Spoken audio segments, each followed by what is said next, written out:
रामकृष्ण हरी माऊली.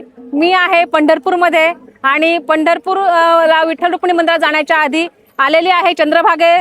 पण जेव्हा इकडे आलो तेव्हा ही मंडळी आम्हाला भेटली. रामकृष्ण हरी माऊली. रामकृष्ण हरी. आपण कुठून आलात? आम्ही मुंबईवरून आलो. आणि तुमचं दर्शन झालं? हो, दर्शन झालं. कधी झालं? आज सकाळी आम्ही इथे पंढरपुरात बसनी आलो. त्यानंतर आम्ही नाश्ता आंघोळी करून वगैरे आम्ही 10-9:30 वाजता दर्शनाच्या रांगेत उभे राहिलो. जवळजवळ गोपाळपूर तिथे दर्शनाची लाईन गेलेली. 7 तंबू आम्ही पूर्ण क्रॉस केले आणि त्याच्यानंतर आम्हाला संध्याकाळी 5 वाजता दर्शन झालं. जवळजवळ 7-7:30 तास आम्हाला दर्शनाला लागले. आम्ही तिकडची शूटिंग घेऊन आलेलो आहोत आणि तिथे आता अफाट गर्दी झालेली आहे. आणि तिथल्या भाविकांशी जेव्हा बोललो ते तर म्हणलं की आम्हाला 8 ते 10 तासही लागू शकतात. हो, आता सकाळी सकाळी जरा गर्दी कमी होती, आता गर्दी वाढलेली आहे. त्यामुळे बहुतेक 10-11 तास पण लागू शकतात दर्शनासाठी. मग तुम्ही जे म्हणजे हा जो 3 किलोमीटरचा जो प्रवास आहे आणि तोही आपण आता 8 ते 10 तासात केलाय, तर कसं वाटतंय? आम्हाला एकाला सुद्धा त्रास नाही झाला. इथे माऊलीचं दर्शन घेताना एकदम मन प्रसन्न वाटतं, कोणताही त्रास होत नाही. असं कंटाळा वाटत नाही का की इतका वेळ आपल्याला? एकदम फ्रेश वाटतं. पहिला उत्साह होता तेव्हा आताही तेवढाच उत्साह आहे. आणि माऊलीचा गजर करताना एवढं मन प्रसन्न वाटतं आणि उत्साह असा निर्माण होतो. तुम्ही किती वर्षांपासून येत आहे?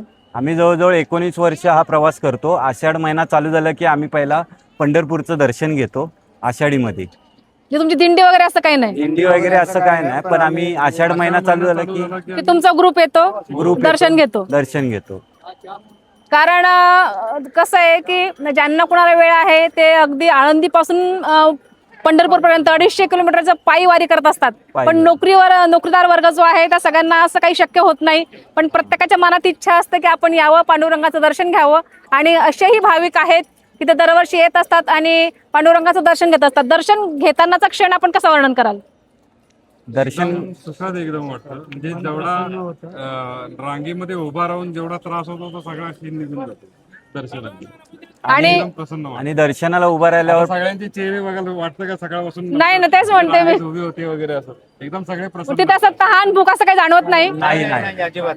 आणि दर्शनाला लाईनीत उभा राहिल्यावर फक्त पांडुरंगच दिसतो. कधी एकदा दर्शन होतं असं वाटतं. आणि म्हणजे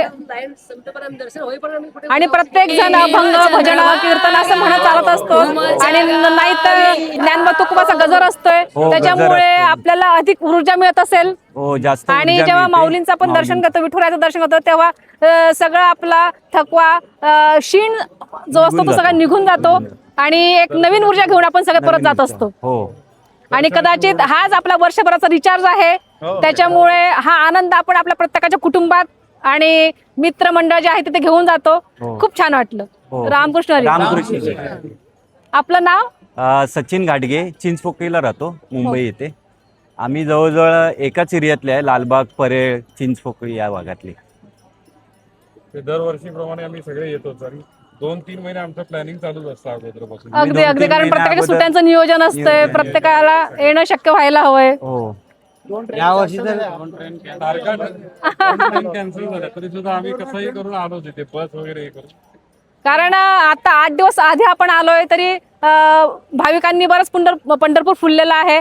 आणि आपण जर आषाढीला आलं तरी इथे पाय ठेवायला जागा नसते.